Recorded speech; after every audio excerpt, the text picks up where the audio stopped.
Alam nyo guys, real talk lang to Yung viral ngayon na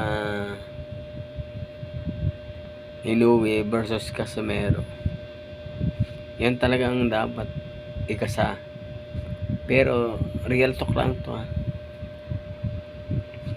Ngayon, si Martin naman ang gustong kalabanin ni, kung malaban siya kay Casimero, si Martin. Pero real talk lang to, wala pa sa kalingkingan si Martin. Sa totoo lang talaga, wala pang kalingkingan si Martin guys, wala pa. Kasi si Casimero 3 division champion yan guys, 3 division champion si Casimero. Tapos si Martin gusto magpasikat yung ganon. Hindi pa siya nakakalaban ng mga malalakas, sa mga bigatin bagay baga sa malalakas na ganyan. Kung gusto nyo kalaban, pero mahirap kalabanin.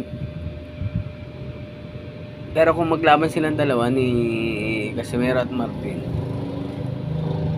wala. Baka 1 rounds lang, o kaya 1 rounds. Real talk lang to 1 rounds lang si Martin kay Casimero pag tinamaan ng left hook ni Casimero. Kaya dapat hindi sila maglaban, di ba? Real talk lang yan.